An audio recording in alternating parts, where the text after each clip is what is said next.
రాష్ట్రంలో సామాజిక న్యాయాన్ని అమలు చేస్తామని రాహుల్ గాంధీ గత పార్లమెంట్ అసెంబ్లీ ఎన్నికల సమయంలో హామీ ఇవ్వడం జరిగింది. ఆ హామీని నెరవేర్చేందుకు సీఎం రేవంత్ రెడ్డి ప్రయత్నం సాగిస్తున్నారు. రాష్ట్రంలో ప్రస్తుతం సీఎం రేవంత్ రెడ్డితో సహా 4 రెడ్డిలు, అట్లాగే 2 బీసీలు, 2 ఎస్సీలు, 1 ఎస్టీ, 1 బ్రాహ్మిన్, 1 కమ్మ, 1 వెలమ, టోటలీ 12 మంది మంత్రులు ఉన్నారు.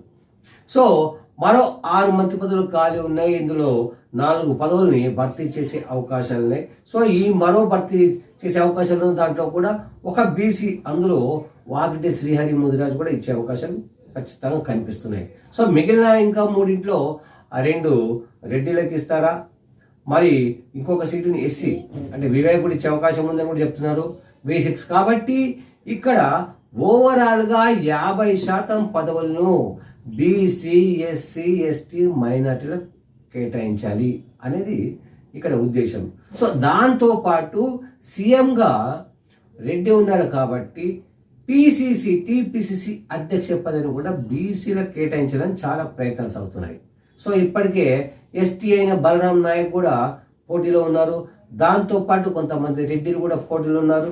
కానీ ప్రధానంగా బీసీల్లో మహేష్ కుమార్ గౌడ్, అట్లాగే మధు యాష్కి గౌడ్, ఈ ఇద్దరు కూడా పోటీలో ఉన్నారు.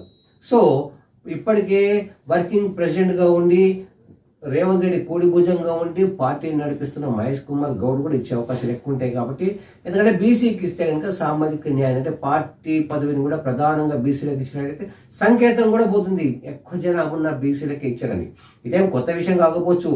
గతంలో వి హనుమంతరావు చేశారు, అట్లాగే మనకు డి శ్రీనివాస్ చేశారు, అట్లాగే చాలా మంది ఉన్నారు. మనకు కె కేశవరావు చేశారు, పొన్నాల లక్ష్మయ్య చేశారు. సో ఇట్లా చాలా మంది బీసీలు కూడా బీసీ ప్రచారం చేయడం జరిగింది. సో అదే తరహాలో ఈసారి కూడా బీసీలకి అధికారంలో ఉన్నప్పుడు బీసీలకి ఇవ్వడం కరెక్ట్ ఉంటుందని చెప్పి సామాజిక న్యాయానికి పాటుపడుతున్నారు. సో ఇది కాంగ్రెస్ లాంటి జాతీయ పార్టీలో మాత్రమే సాధ్యమవుతుంది.